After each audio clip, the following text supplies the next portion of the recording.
Sir Handel had been naughty, so the Fat Controller made him stay in the shed for a while. Peter Sam was now busier than ever. He had to do Sir Handel's work as well as his own.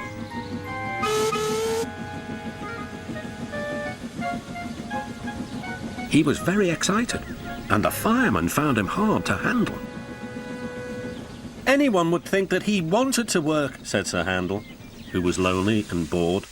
All respectable engines do, replied Skarloey. Keep calm, Peter Sam, and you'll do well. But Peter Sam was in such a state that he couldn't listen. He collected some coaches and went on his way.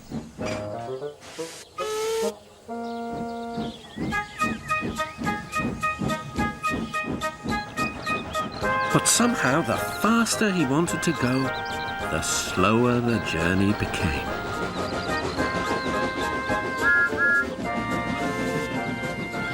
When Peter Sam finally fussed into the station, Henry was already there. "This won't do, youngster," said Henry. "I can't be kept waiting. If you are late tonight, I'll go off and leave your passengers behind." "Pah," said Peter Sam. Secretly, he was a little worried, but not for long. The guard blew his whistle and waved his green flag. Peter Sam puffed happily away, singing a little song. "I'm Peter Sam, I'm running this line. I'm Peter Sam, I'm running this line." What fun it all is, he thought, as he journeyed along the line.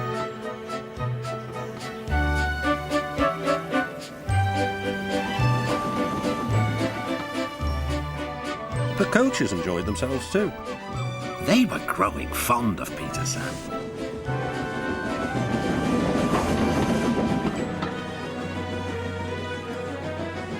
Every afternoon they had to wait an hour at the station by the lake.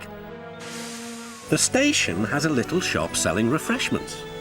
The driver, fireman and the guard buy tea and cakes from the refreshment lady. At last, the waiting was over, and Peter Sam was sizzling with impatience. "Beep! Hurry up, please!" he whistled to the passengers. How awful, he thought, if we miss Henry's train. The guard was ready with his flag and whistle. The refreshment lady was making her way to the train. Then it happened. The guard says that Peter Sam was too impatient. Peter Sam says he was sure he heard a whistle. Anyway, he started.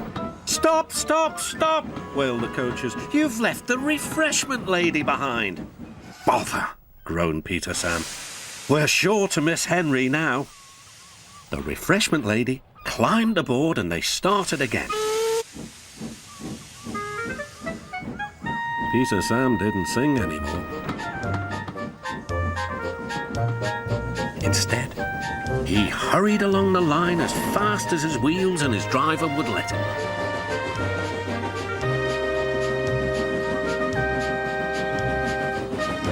They arrived at the big station just in time. "Hooray!" said Peter Sam. He felt very relieved. "Not bad, youngster," said Henry loftily. But the refreshment lady was still cross. "What do you mean by leaving me behind?" "I'm sorry, refreshment lady," replied Peter Sam, "but Henry said he might leave without us." Then the refreshment lady laughed. "You silly engine, Henry was teasing you. He wouldn't have gone without our passengers. He's a guaranteed connection." "Well," said Peter Sam, "where's that Henry?" But Henry had chortled away.